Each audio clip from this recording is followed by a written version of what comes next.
Hello student, good morning.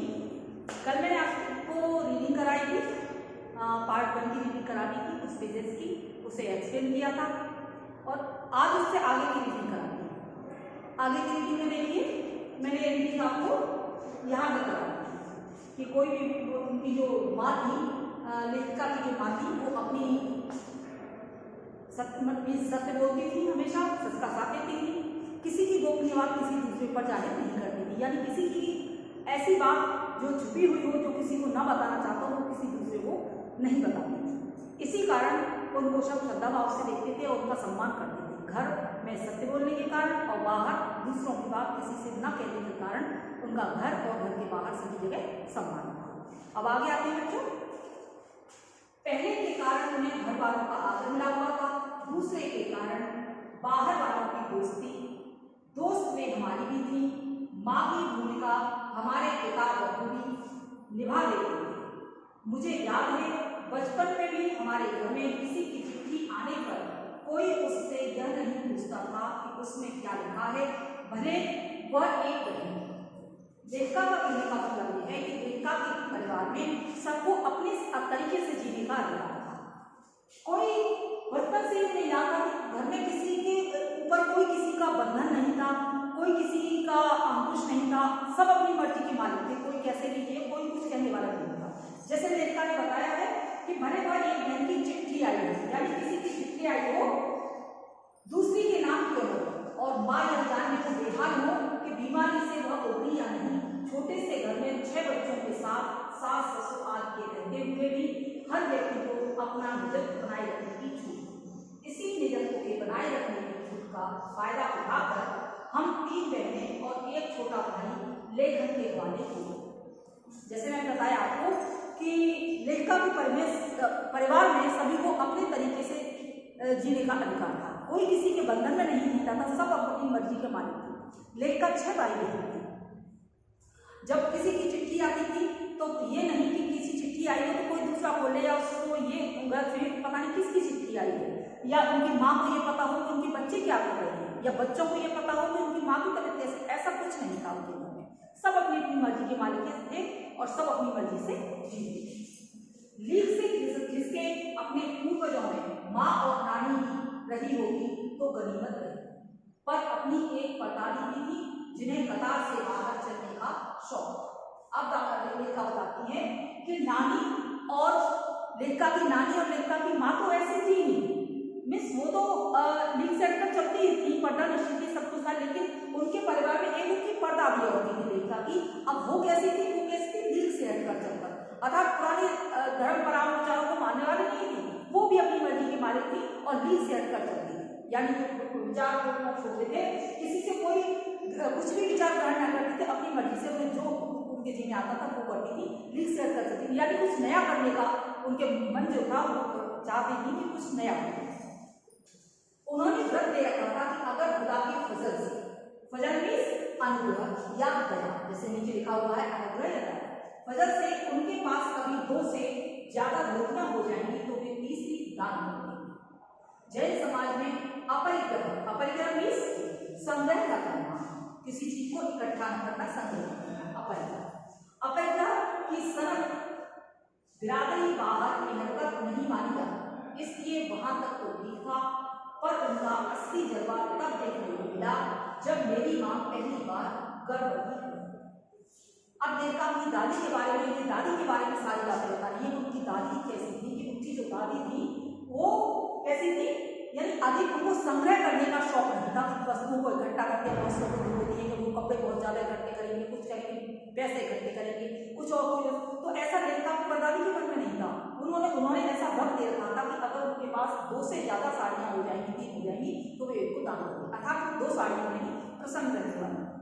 और उनकी चरम सीमा देखने को तब मिली जब लेखिका की माँ पहली बार गर्भवती हुई। जब लेखिका की माँ को पहली बार बच्चा मिला, वो पहली बार वो गर्भवती हुई, तब लेखिका की दादी का उनका चेहरा सामने आने ने कहा कि परदादी ने मंदिर में जाकर मन्नत मांगी कि उनकी पतोहू का पहला बच्चा जन्मे।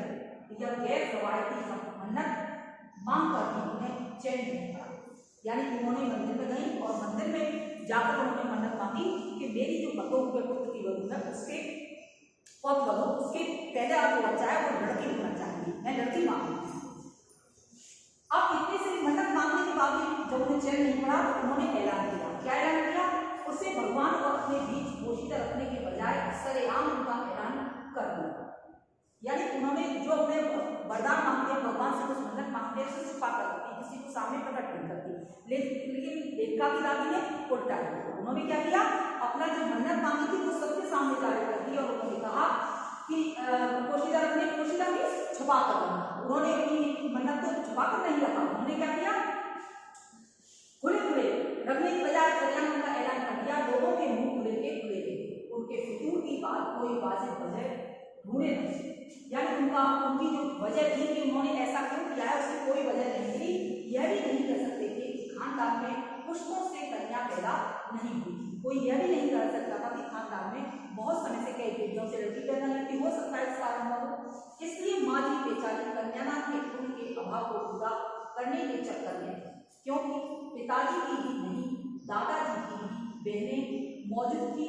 हाँ, पहला बच्चा हर बहू का बेटा होता रहा था। अब लेखिका का कहना है कि लेखिका के परिवार में सभी का पहला, चाहे वो बेटी थी चाहे बहू थी, सबका पहला बच्चा बेटा होता। हो सकता है इस कारण उन्होंने ऐसा किया। खैर, माँ जी ने अपनी तरफ से कोई सफाई नहीं, बल्कि बदस्तूर मीन्स नियम से, बदस्तूर मीन्स नियम से मंदिर जाकर मन्नत दोहराती। यानी बदस्तूर पर नियम से वो मंदिर जाती और मंदिर जाकर वही जो उन्होंने मन्नत मांगी थी उसी मन्नत को बार बार ईश्वर से प्रार्थना करती। पूरा नपुर गांव जानता था कि माँ जी का भगवान के साथ सीधा तार जुड़ा हुआ है, बेताब। यानी लोग जानते थे कि माँ जी जो करेंगी वो हर हालत में पूरा होगा, अर्थात बेताब का तार उनसे जुड़ा हुआ है, भगवान का उनका तार जुड़ा हुआ है। इधर वह तार खींचती, उधर तन से तथास्तु बजता। मेरी दादी तो पहली मर्तबा में पहली बार मैं ही तैयार हो गई थी कि गोद में खेलेगी तो वो, यानी दादी की मन्नत से सब ये जान गए थे कि दादी ने वचन लिखा था कि आप वो चाहेंगे उनके गोद में अगर कोई खेलेगी तो वो पहली पोती ही होगी। इसलिए यहाँ कहा गया कि ऐसा प्रतीत होता था कि जो दादी मन्नत मांगती थी वो पूरी हो जाती थी, कि उनका ईश्वर से पूरा तार जुड़ा हुआ था उनके हृदय का। इधर उन्होंने मन्नत मांगी, उधर भगवान ने उनकी मन्नत पूरी कर दी। पर माँ जी की आजुली इच्छा, माँ जी की आजू किस कदर रंग लाएगी उसका हमें कभी गुमान न रहा। यानी उनकी जो इच्छा थी, उन्होंने जो इच्छा जाहिर की भगवान के सामने कि उनकी इच्छा किस तरीके से रंग लाएगी, ऐसा देखने को बाद में मिला। यानी ऐसा कोई विश्वास नहीं कर सकता था। लड़की की गैर वारिद जुस्तजू सुन भगवान कुछ ऐसी अफरा तफरी में आ गए कि एक न दो पूरी 5 कन्याएं एक के बाद एक धरती पर उतार। भगवान को क्या कहें, माँ जी के सामने तो नामी चोर भी अफरा तफरी में आ जाते थे। माँ जी और नामी चोर का किस्सा होश संभालने के बाद मैंने कई बार सुना था। चोर के दीदार की खुशनसीबी भी हाथ आई।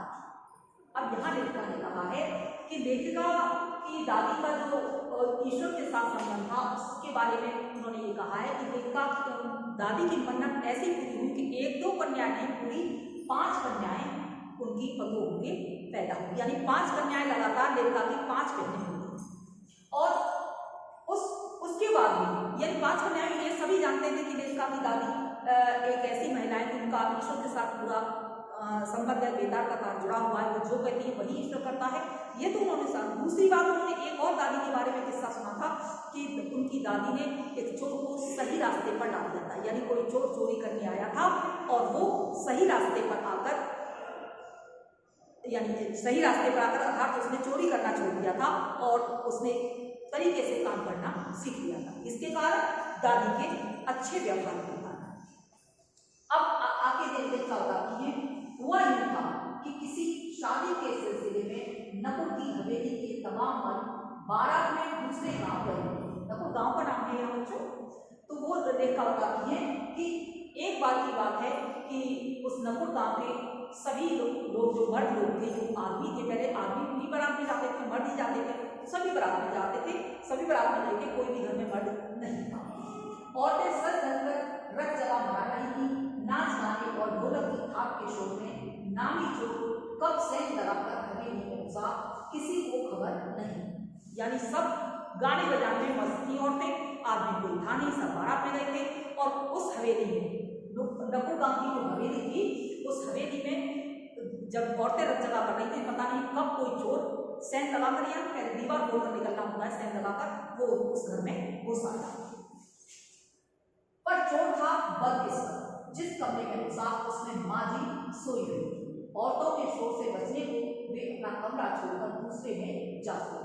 आपको बता रही है, लेखा बताती है कि चोर बदनसीब था। क्यों था बदनसीब? कि वो उसने सोचा था कि उस कमरे में कोई नहीं होगा, लेकिन हुआ क्या, उस कमरे में जो लेखा की परदादी थी वो सोई हुई थी। वो इसलिए सोई हुई थी क्योंकि बाहर औरतें नाच गा रही थी, उन्हें शोर अच्छा नहीं लगता था। शोर हो हल्ला से बचने के लिए वो दूसरे कमरे, उसी कमरे में जाकर सो। चोर बेचारा तमाम जुगर्फिया दिमाग में बिठलाकर उतारा था। जुगर्फिया मीन्स बहुत सारी बातें लगाकर कि ये लेके जाऊंगा, ये चुरा के लाऊंगा, ये बहुत सारी बातें लेके आया था। लेकिन उसे क्या पता था कि इतनी बड़ी बूढ़ी पुरखी जगह बदल गई। खैर बुढ़ापे की थैली चोर के दबे पांव की आड़ से ही खुल गई। यानी कहने का मतलब है कि क्या पता था कि बड़ी बड़ी जगह बदल गई। कहने का मतलब है कि कोई जो बुजुर्ग होते हैं वो अपनी एक ही जगह स्थान बना लेते हैं, उन्हें एक जगह नींद आती है। अब चोर ने सोचा होगा, अपने दिमाग में बहुत सारी बातें बिठा के लाया होगा कि ये लेके आऊंगा, ये लेके आऊंगा, लेकिन ऐसा कुछ नहीं हुआ। और कुछ न होने के कारण वो उस रूम में गया जिसमें दादी, और उसने देखा कि दादी सोई हुई। और जैसे ही उसने वो उसमें कमरे में उसने प्रवेश किया, उसके पैरों की आहट सुनकर दादी एकदम जाग। कौन? दादी ने तुरंत कहा, कौन? माँ जी ने इत्मीनान से पूछा। वो जो दादी थी उन्होंने कोई डांट के या जोर ऊंची आवाज नहीं, आराम से पूछा, कौन? जी मैं चोर ने युगों से चला आ रहा पारंपरिक असंगत जवाब दिया। चोर ने परंपरा से, जैसे परंपरा होती है बोलने की, चलने की, वैसे ही चोर ने कह दिया, जी मैं चोर। अब जी मैं पानी पिला, माँ जी ने कहा। जब उसने चोर ने जवाब दिया कि मैं जी मैं चोर हूं, तो माँ जी ने कहा पानी पिला। जी मैं चोर झिझक कर रही। इतने में चोर, जब माँ जी ने कहा कि पानी पिला, तो चोर झेप गया। जो झेप गया तो वो तो चोरी करने के लिए आया था, चोर था, उसे लगा कि शायद माँ जी ने मुझे पहचान लिया, इसलिए वो झिझक गया, झेप गया। तब तक माँ जी बिस्तर के बराबर में टटोल कर देख चुकी थी। लोटा खाली था। ऐसा कर उन्होंने कहा, यह लोटा ले और कुएं से पानी भरना, पर देख कपड़ा कसकर ना रखियो और तरीके से छाप।